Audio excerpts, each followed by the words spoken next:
Corona भाइरसको नाम जान्न पर्यो, एक्सेप्ट नेम समथिङ 19 भनिरहेको छ whatever, होइन? मैले इक्जाम्पल भनेको यहाँलाई, होइन? त्यो त अब यहाँले चाहिँ कन्फ्युज हुनु भएन, ट्याक्कै नाम जान्न पर्यो त्यसको, इक्जाम्पल भनेको, होइन? यस्तै यस्तै अब कुनै कुरा नयाँ डेभलप हुन्छ नि, भयो भोलि नै एउटा डेभलप हुन्छ होला, त्यस्तो बेलामा यहाँले के गर्नु पर्यो, राइट एन्सर टिप्नु पर्यो, त्यसको स्पेलिङ मिनिङ टिप्नु पर्यो, अनि त्यसमा अलिकति ओरिएन्ट भइराख्नु पर्यो। भनेको अर्काले केही भन्यो, अन्तर्वार्ता दिइरहेछ कसैले, विदेशी कुनै म्यागजिनमा कुनै कुरा आयो भने तपाईँले त्यो खोज्नु पर्यो। नेटमा पनि तपाईँले कोरोना टाइप हान्नतिर यसो टाइम मिल्दाखेरि कोरोनाको बारेमा अलिअलि जान्न पर्यो, इक्जाम्पल भनेको मैले यहाँलाई। अब परीक्षा पास गर्ने म केही टिप्स सिकाउँछु यहाँलाई। मैले जिन्दगीमा म कहिल्यै फेल भएन भाइ बहिनी, मैले 100 भन्दा बढी जात दिएँ, 100 भन्दा बढी जात जिन्दगीमा। मैले पुलिस भएर मात्रै पनि 30-40 वटा जात दिएँ, म कुनै जाँचमा पनि फेल भएन। त यसको मतलब म ब्रिलियन्ट होइन, म सँगै पढेका अलि राम्रो नम्बर ल्याउने साथीहरू, कोही इन्जिनियर छन्, राम्रा डक्टर छन्, म ब्रिलियन्ट होइन। तर हो के भने ओरिएन्टेसन इम्पोर्टेन्ट हो। मैले यहाँलाई बुझाउनु खोजेको त्यति मात्रै हो। म कस्तो थिएँ, होइन? म तपाईँ जस्तै थिएँ, तर अब के हो, मैले ओरिएन्टेसनलाई अलिकति चेन्ज गरेँ। जस्तै 1 नम्बर त दिमागमै यहाँले के भुल्नु पर्यो, भनसुन भन्ने भुल्नु पर्यो। एकदमै वास हुनु होला कि मेरो कोही मान्छे छ कि छैन, मैले मन्त्री चिनेको छ कि छैन, आइजिपीलाई मैले चिनेको छु कि छैन, अब मलाई त्यसले सपोर्ट गर्छ कि गर्दैन भन्ने चिज चाहिँ वास गर्नु होला। पुरै दिमागबाट हटाइदिनुहोस्, त्यो कहीँ चाहिँदैन तपाईँलाई बिल्कुलै। किनकि मैले आजभन्दा 4-5 वर्ष अगाडिको जाँचमा त मैले देखिनँ, हामीले गरेनौँ त्यो भनेपछि अहिलेकोले कसैले गर्दैन त्यो चाहिँ। यदि कसैले यहाँलाई म ल फारम सारम भर अनि तेरो नम्बर सम्बर दे, म चाहिँ यसो मद्दत गर्छु तँलाई, मैले मान्छे चिनेको छु भन्छ भने कृपया त्यो बाटो छोडिदिनुहोस्। थ्याङ्क यू, धन्यवाद भन्नुहोस्। अब क्लासमा गइसकेपछि त्यो क्लासले त्यो खालको आँट साहस हिम्मत दिन्छ। अहिले कतिजना भाइ बहिनीहरूलाई यहाँ 10 जना साथीहरूको अगाडि उभिएर बोल्न लाग्यो भनेदेखि आवाज नआउन सक्छ, होइन? कति यहाँ बहिनीहरू हुनुहुन्छ, त्यो बहिनीहरूले चाहिँ महिला हिंसा भनेर चाहिँ धेरै कुरा चाहिँ सुनिरहनु भएको छ, तर महिला हिंसाको बारेमा बोल्नु त भन्यो भने त्यो 2 लाइन 4 लाइन बोल्न पनि आउँदैन। त्यो के हो भने बोल्ने बानी नभएको। त्यस्ता बोल्ने पोइन्टहरू कति हुनसक्छ, त्यसलाई कसरी मिलाएर लाने, कसरी मिलाएर बोल्ने, दिइएको समय हुन्छ, समयभित्र सक्नु पर्यो, सबै कुरो आफूले बोलेर भ्याउनु पर्यो। अनि अब त्यसलाई प्रेजेन्टेसन दिनु पर्यो, एकदमै आकर्षक हुनु पर्यो। हो, यी यस्ता कुराहरू चाहिँ अहिलेको यो भित्र सिलेबसभित्र पाठ्यक्रमभित्र पारिएको हुँदा यसमा विशेष जनाखो भएर अनि फेरि बुझेर आफू चाहिँ सेलेक्सनमा पर सक्ने हिसाबले तयारीमा रहन सबै भाइ बहिनीहरूलाई म अनुरोध गर्छु। हामीहरू यहाँ कतिपय भाइ बहिनीहरू चाहिँ के रह्यो भने के यो इन्स्टिच्युटले गरे हो, कसले गरे हो, यसो गरे हो भने चाहिँ एउटा क्वेरिजहरू चाहिँ रहेको पायो। इन्स्टिच्युट भन्ने बित्तिकै कुनै पनि त्यस्तो नेगेटिभ एटिच्युड राख्नुपर्ने जरुरी छैन। त्यसमा के हो भनेदेखि आफूले जान्न बुझ्न सक्ने ठाउँ जहाँ जति छ त्यहाँ गएर हुन्छ। त्यो जान्ने बुझ्ने ठाउँ हो। हरेक कुरा जानेको बुझेको कुराले चाहिँ आफूलाई पछि के छ, सार्पन गर्छ अथवा त्यसलाई टिको बनाउँछ, आफू चाहिँ धारिलो भइन्छ। त्यो कुराको लागि चाहिँ जहिले पनि सिक्नको लागि चाहिँ तत्पर रहनुपर्छ र यहाँ जहाँसुकै गए पनि सिक्ने वातावरण कहाँ छ त्यो कुरालाई चाहिँ आफूले छान्ने हो। पहिला हामी कुनै बेलामा जस्तो म अहिले 4 वर्ष पुरा भइसक्यो रिटायर भएको, 30 वर्षवाला छु जुन यहाँले जानिराखेकै कुरा हो। मैले खालि त्यसलाई रिइन्फोर्स गरौँला अथवा यहाँलाई सम्झना लायक बनाउँला त्यति मात्रै हो। त्यसलाई यहाँले जब रेकर्डमा खर्च गर्नुहुन्छ, अब तपाईँले घर गएर त फेरि रेकर्ड सुन्नु पर्यो। तपाईँको यसै पनि आधी घन्टा टाइम लस भयो, बेकारमा लस भयो। त्यसैले हामीले के भने लाइफ स्टाइल थोरै चेन्ज गर्ने भन्नको अर्थ के हो भने मैले ठिक तरिकाले ठिक काम गरेँ भने अनि म ठिक रिजल्ट दिन्छु भन्ने एउटा फर्मुलै हो, सिम्पल फर्मुला हो। जस्तै तपाईँ सिनियर मान्छेको अगाडि जानु भएको छ भने तपाईँ खुट्टा यस्तो खट्याएर बस्नुहुन्न। अहिले स्टुडेन्ट हुनुहुन्छ, अहिले बस्नुहोस्, किनकि तपाईँलाई कम्फर्ट चाहिन्छ अहिले चाहिँ। किनकि तपाईँ धेरै बेर बस्नुहुन्छ, तपाईँलाई जति कम्फर्ट भयो त्यति तपाईँको दिमाग पनि फ्रेस हुन्छ। तर तपाईँ अन्तर्वार्ताको दिनमा गएर तपाईँले मजाले खुट्टा खप्ट्याएर बसिदिनु भयो भने त्यसले के डिसरिगार्ड भन्छ त्यसलाई। त्यो चाहिँ एकले अर्कालाई रेस्पेक्ट गर्नुपर्छ भन्ने भावना नबुझेको भन्ने अर्थ लाग्छ। त्यसैले यहाँहरूको बिहेभियरल टेस्ट भन्ने जुन छ नि, यहाँ अहिले करिकुलममा डिजाइन गरिएको छ नि, हो त्यही कुरा तपाईँसँग खोजेको छ जाँच लिने मान्छेले। तपाईँका बिहेभियरहरू कस्ता छन् भनेको, बिहेभियर कस्ता भनेको अर्थ के हो भने तपाईँ प्रोफेसनल ओरिएन्टेड हो कि होइन, अथवा सिम्पली तपाईँ प्रहरीतर्फ ओरिएन्टेड हो कि होइन, त्यो जान्न खोजेको। त्यसैले तपाईँ प्रहरीतर्फ ओरिएन्टेड भएको बिहेभियर अहिलेदेखि 2-3 महिनाको बिचमा बनाउन सक्नुभयो भने तपाईँ पास हुनलाई नजिक हुनुभयो। सिम्पल कुरा भनेको यहाँलाई भनेको तपाईँले बिहेभियर पनि त्यस्तै बनाउँदै जानु पर्यो भनेको। उठ्ने बस्ने केही तौर तरिका हाम्रा तरिकाहरूलाई अलिअलि मोडिफाई गर्दै जानु पर्यो। जस्तै अहिले यहाँबाट निस्केर कोही विद्यार्थी जानुभयो, उहाँलाई कहीँ जरुरी काम थियो, टाइम थियो, एकदम म्यानेज गर्न पर्ने थियो र जानुभएको इज फाइन। तर अब यो कुरा चाहिँ मैले जानिसकेँ कि खासै कुरा रहन्छ यहाँ भनेर जानुभएको भने चाहिँ उहाँले गल्ती गर्नुभयो, किनकि त्यो बिहेभियरल कुरा हो। किनकि अघि एकजना डिएसपी साहब रामेश्वरले भन्दै हुनुहुन्थ्यो, उहाँले 3टा फर्मुला भन्नुभएको थियो। मैले त नोट गरेँ थिएँ, मैले पढेको पनि हो, मैले जानेकै थिएँ तर पनि नोट गरेँ मैले। तर मैले देखिनँ यहाँहरू अथवा सरी मैले ब्लेम लगाएको होइन, यहाँले नोट गर्नु भएन।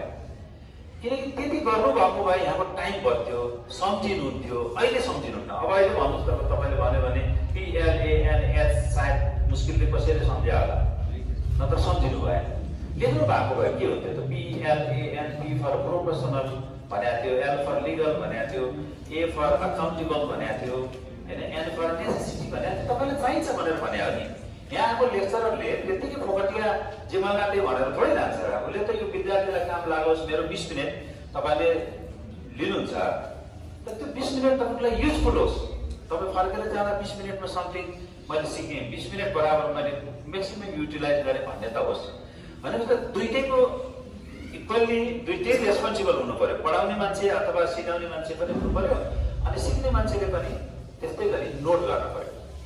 किनकि तपाईँले त्यही चिज पाउनुहुन्न। तपाईँले किताबमा गएर खोज्नु होला, यो करिकुलम भेटेपछि तपाईँले बजारमा यस्तै करिकुलम म्याच गर्ने किताब खोज्नुहुन्छ, अनि त्यो किताबको पाना पल्टाएर PLAN खोज्नुहुन्छ, तपाईँ पाउनुहुन्छ कस्तो जिगज्याग पाउनुहुन्छ। त्यो कोही अघि हुन्छ, कोही पछि हुन्छ, कोही कता हुन्छ, तर तपाईँले भनेको जस्तो पाउनुहुन्न। अब तपाईँले PLAN सम्झिनु भयो भने तपाईँलाई धेरै काम लाग्छ। तपाईँले लेख्दै जानुभयो, कहीँ तपाईँलाई एकदम ठिक आन्सर आएन भने तपाईँले त्यो चिजलाई एक्सप्लेन गरिदिनु भयो भने यो मान्छेमा थोरै आइडिया त छ भन्छ, अनि कति जान्ने मान्छेले नम्बर दिन्छ केही के तपाईँलाई। खाली छोड्नु भयो भने त केही पनि दिने ठाउँै भएन नि। केही लेख्नु भयो तर कतै काम लाग्ने कुरा लेख्नु भयो भने त उसले ठिक छ यो स्टुडेन्ट अलिकति ओरिएन्टेड हो अथवा सिक्न इच्छा राख्ने खाले हो भन्ने त बुझ्छ नि। र तपाईँलाई 1 नम्बर 2 नम्बर 2.5 केही त नम्बर मिल्छ,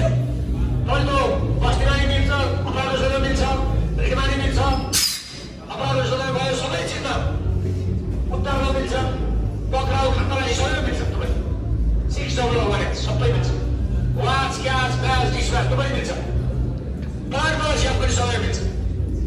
अब अर्को लास्ट चाहिँ तपाईँले अर्को सूत्र छ चाहिँ तपाईँले सुरुमा के गर्नु, कुनै पनि केही चिज भयो भने पहिला खबर आउँछ, तपाईँकोमा खबर प्राप्त हुन्छ। खबर प्राप्त भएपछि तपाईँ के भन्छ, तपाईँ बोसँग तपाईँले आदेश दिनुहुन्छ, तपाईँ कालीनाथमा जाहेर गर्नुहुन्छ। यसले त भट्टामा भट्टा लगाएर तपाईँ पहिला आधे लिनुहुन्छ, जाहेर गर्नुहुन्छ, अब आधे दिनुहुन्छ। खै ठाउँमा चाहिँ यतामा जा भन्नुहुन्छ, अब त तपाईँ भएन यस्तो घटनामा चाहिँ के गर्नु छ भनेर सोध्नुहुन्छ। पहिलो चाहिँ खबर सङ्कलन, खबर प्राप्त पब्लिकले पनि दिन सक्छ, तपाईँ कन्ट्रोल रूपमा पनि गर्नु सक्छ। त्यसपछि तपाईँ दोस्रोमा के हुन्छ, दोस्रोमा के आउँछ, दोस्रोमा चाहिँ आदेश अथवा जाहेर। तेस्रोमा के आउँछ, साधन स्रोतको प्रहरी कर्मचारीको व्यवस्थापन, कर्मचारीको व्यवस्थापन, जनशक्तिको व्यवस्थापन बाँडफाँड गर्नु तपाईँ। चौथोमा के आउँछ, साधन स्रोतको व्यवस्थापन गर्नु तपाईँ। पाँचौँमा के आउँछ, पाँचौँ तपाईँले समन्वय गर्नुहुन्छ, समन्वय गर्नु पर्यो, कहाँ आफूले के गर्न सकिन्छ समन्वय गर्नु पर्यो। छैटौँमा के हुन्छ, तपाईँ छैटौँमा तपाईँले ब्रिफिङ गर्नुहुन्छ, सातौँमा परिचालन हुन्छ, आठौँमा तपाईँ के हुन्छ, त्यो ठाउँमा जनशक्ति जान्छ, उद्धार गर्छ, खानपालिसी गर्छ, विज्ञान गर्छ, के काम हो त्यो काम गर्छ। अनि त्यसपछि आएर भण्डार हुन्छ, तपाईँले मुचुल्का गर्छ, फोटो खिच्छ, गाउँमा फोटो खिच्छ, फोटो खिच्छ, मुचुल्का गर्छ, होइन के काम गर्छ, त्यो सबै काम गर्छ गाउँमा। लास्ट 10औँमा आएर भण्डार गर्छ, र 11औँमा आएर के गर्छ, डिब्रिफिङ गर्छ। अब तपाईँलाई कुनै केस जेसुकै केस आओस्, पहिला खबर आयो, मलाई खबर प्राप्त भएपछि म जाहेर गर्छु अथवा आगो लिन्छु, जनशक्ति पहिचान जनशक्ति भ्रमण गर्छु, त्यसलाई साधन स्रोत जुटाउँछु, त्यसलाई चाहिँ मैले समन्वय गर्छु। सबै तपाईँसँग नहुन सक्छ, कसैसँग समन्वय गर्नु पर्ला, म समन्वय गर्छु। समन्वयपछि मैले मेरो टोललाई चाहिँ ब्रिफिङ गर्छु, ब्रिफिङपछि म टोललाई परिचालन गर्छु, मेरो टोलमा पुग्छ,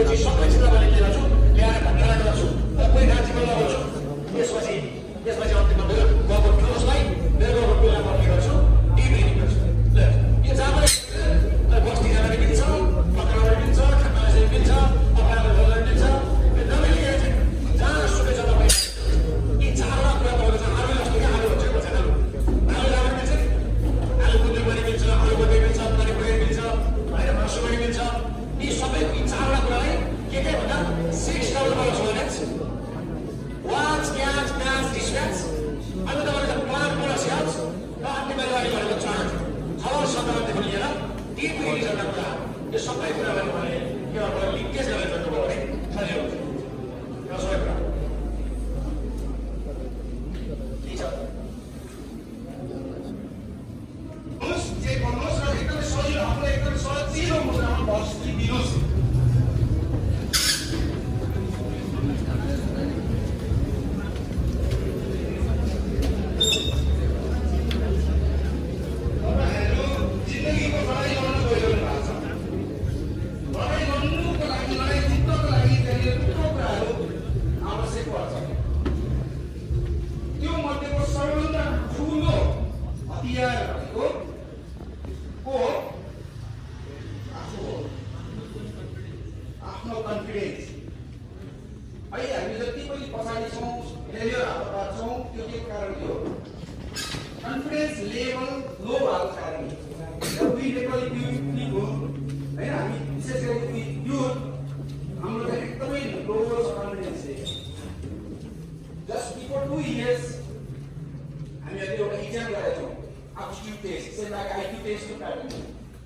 नेपाल अधिराज्यभरिका A+ ल्याउने SCE स्टुडेन्ट्सहरू त्योमा 246 all together people veteran peopleहरू एकदमै स्मार्ट peopleहरू आउनु भएको त्यसमा out of 246 only one people got average level confidence otherwise yes most important one is backbone is confidence त्यो confidence जब आउँछ nothing is impossible everything you can make possible त्यो confidence कहाँबाट build up गर्ने the root of confidence is this breathing technique which I am going to teach you deliver you within this short time 5 minutes यो अहिले हामी preset गर्ने military हैन staff कलेजको अनि भइरहेको इन्स्टिट्युट एकाडेमीमा पनि स्टाफ कलेजमा पनि सबैले सिक्ने भइरहेको छ नेपालमा बिस्तारै बिस्तारै यसको ट्रेन आइरहेको छ Me myself, Rajendra Krishna, म यो फिल्डमा लास्ट 17 years देखि here in this teaching field हो पढ्ने क्रममा विशेष गरी असै इन्सपेक्टर क्याडेटहरू सेक्युरिटी एजेन्सीहरूलाई तयारी गर्ने मान्छे यसो हेरेर अनुहार हेरेर त्यसको 2 निर्देशन पढेर यो मान्छे निकाल्छ मसँग त्यो Yes, this is true. This is true, guys.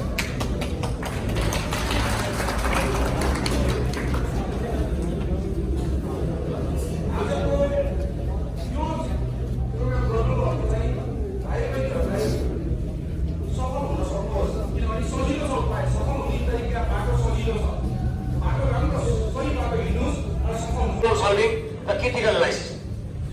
अब सिचुएसनल ट्राभल टाइम धेरै बजारमा किताब निक्लिएको छ धेरै किताबमा चाहिँ त्यो कुरा नबुझी पनि छ तपाईँले कन्फ्युज होला सिचुएसनल ट्राभल टाइम भनेको तपाईँ यहाँबाट कलङ्की कति जानु पनि भने होइन त्यसले कहिले त्यो किताबमा देखिरहेको त्यहाँ के भनेको छ तपाईँ कति चाँडो त्यहाँ पुग्नु छ भनेको छ कि त्यहाँ त्यो होइन सिचुएसनल ट्राभल टाइम भयो तपाईँ यहाँबाट कलङ्की कति चाँडो पुग्नु छ भन्नेसँग अर्थ राख्छ त्यसले चाहिँ प्रहरीको कार्यालयमा यति धेरै सिनारियो केसहरू आउँछ यति धेरै परिस्थिति आइरहेछन् त्यो परिस्थितिको प्रायोरिटी हुन्छ त्यसको प्राथमिकता हुन्छ कुन पहिला गऱ्यो भने त्यो समस्या चाँडो हल हुन्छ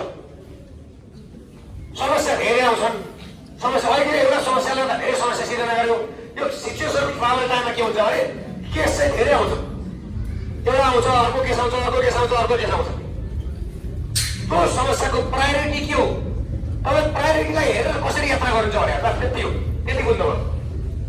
तपाईँ कार्यालयमा इक्जाम्पल एउटा तपाईँ कार्यालयमा हुँदाहुँदै फोन आयो तपाईँलाई, फलानाका गाउँमा चाहिँ फलानाको गाउँमा चाहिँ चोरी भयो अरे भनेर फोन आयो तुरुन्तै। तपाईँको कार्यालयको फोन पनि हुन्छ, तपाईँको व्यक्तिगत फोन पनि हुन्छ, तपाईँको ह्यान्डसेट पनि हुन्छ। अनि त्यो तिनवटा चिजबाट तपाईँलाई चाहिँ के आउँछ भन्दा खबरहरू आउनु थाल्छ। किन खबर दुई तरिकाले आउँछ, एउटा पब्लिकले दिन्छ तपाईँलाई फोन खबर, एउटा कसले दिन्छ, एउटा चाहिँ कन्ट्रोल रुमबाट आउँछ। तपाईँ कार्यालयमा हुन्छ, बस्ती निक्लिनु भएको छ भने तपाईँलाई दुई तरिकाले खबर आउँछ। एउटा तपाईँलाई पब्लिकले दिन्छ, सर त्यहाँ गाउँमा चाहिँ चोरी भएको छ सर, चोरी भएको हल्ला गरिरहेको छ भन्छ, पब्लिकले खबर दिन सक्छ। अथवा तपाईँ बस्ती निक्लेको बेलामा तपाईँको कन्ट्रोल रुमले भन्न सक्छ, ए तिमी कहाँ छौ, कहाँ हो लोकेसन, तिम्रो नजिकै कता चोरी भएको छ भने खबर आएको छ, त्यहाँ तुरन्त पुग भन्न सक्छ। तपाईँको कन्ट्रोल रुमबाट आयो खबर दुई तरिकाले आउँदो रहेछ। त्यो आएपछि त्यो खबर आइसकेपछि हामी त्यो खबर त्यस्तो खालका सूचनाहरू पनि प्राप्त हुन्छ। एउटा चोरी भयो भने आउँछ। त्यही बेलामा तपाईँको इक्जाम्पल कुनै एउटा नेताजी अथवा सांसद चाहिँ तपाईँको एरियामा राम्रो मन्दिर थियो, मन्दिरको दर्शन गरेर भने आउने हुनुहुन्छ। विराटनगर कोही मन्त्रीज्यू चाहिँ विराटनगर आउनु भएको, तर उहाँलाई धरानको चाहिँ एउटा के अरे बुढा सुब्बाको मन्दिर दर्शन गरेर त्यो तत्कालको उहाँले निर्णय गर्नुभयो, तत्काल त्यता आउनु पर्यो। तपाईँले त्यो मन्त्रीलाई पनि त्यो मन्दिरको दर्शन गर्नु पर्यो। मान्छे उहाँ झुडिएर मरेको छ, उता चोरी भएको छ, उता के अरे मन्त्रीज्यू चाहिँ दर्शन गरेर आउने हुनुहुन्छ। त्यही बेला तपाईँको आमाले त्यही बेला आमाको फोन आएको व्यक्तिगत नम्बरमा, ए बाबु तेरो बाबु त रुख ढल्का चिन्नु भयो, भेट्ने भए तुरन्त घर आइज, नत्र चाहिँ मुखेर हस्पिटलमा आइज। आमा त्यही बेला आमाको फोन पनि आउँछ। त्यही बेला कुनै एउटा अर्को समस्या लिएर कार्यालयमा कुनै व्यक्ति आउन सक्छ। अनि तपाईँलाई यति धेरै सिचुएसन आइदिन्छ कि तत्कालै 5-10 मिनटको बिचमा धेरै सिचुएसन तपाईँलाई आइदिन्छ। त्यो सिचुएसनलाई सबैभन्दा पहिला प्राथमिकता आधारमा तपाईँले कसरी हल गर्नुहुन्छ त्यो कुरासँग लिङ्केज गरिदिएपछि यो सिचुएसन ट्राभल भनेको थियो। त्यसको लागि तपाईँले जान्नुपर्ने कुरा के भन्नु चाहिँ पहिला खबर सङ्कलन तपाईँ थाहा पाउनु पर्यो। पहिला खबर सङ्कलन, खबर के हो, कहिलेकाहीँ खबर छुट्टा पनि आउन सक्छ, कहिलेकाहीँ खबर छुट्टा हुन सक्छ। पहिला खबर प्राप्त भइसकेपछि तपाईँले त्यसलाई के गर्नु पर्यो, विश्लेषण गर्नु। खबरलाई विश्लेषण गर्नुहोस्, खबर विश्लेषण गरिसकेपछि तपाईँले त्यसलाई योजना बनाउनुहोस्। पहिला सुरक्षा योजना भन्छ कि अब तपाईँ कार्यालयको प्रमुख डिएसपी एसपी अन्त कार्यालयको ठुलै सुरक्षा गर्नु पर्यो होला, तर यसले तपाईँ प्रहरी कार्यालय सहयोगी प्रहरी सहायक निरीक्षक हुनुहुन्छ भने पनि तपाईँले एउटा सुरक्षा पाउँछ नि त। पहिलो घटनाबाट मैले के गर्ने, कति हातहतियार लाने अथवा कति संशक्ति लाने, त्यहाँ के चाहिएला भनेर तपाईँले गर्नु आउँछ नि। त्यो तपाईँ थिङ्किङ गर्नु, त्यसलाई सुरक्षा योजना हो, एउटा सुरक्षा योजना बनाउने। कति मान्छे चाहिन्छन्, जस्तै मैले जब दुईटा गाडी जुधिरहेको छ भने तपाईँले कतिजना लानु पऱ्यो, एउटा पहिला त्यो सुरक्षा योजना बनाउनु पऱ्यो। त्यसलाई सुरक्षा योजना बनाउने कुराहरू हुन्छ। ठुलै कार्यालय भने तपाईँले के गर्नु होला, अब सिडिओ साहबको सही, नेपाल प्रहरी, सशस्त्र प्रहरी, नेपाली सेनाको सही पनि हुन्छ। त्यसको लागि तपाईँलाई त्यति खास पैसा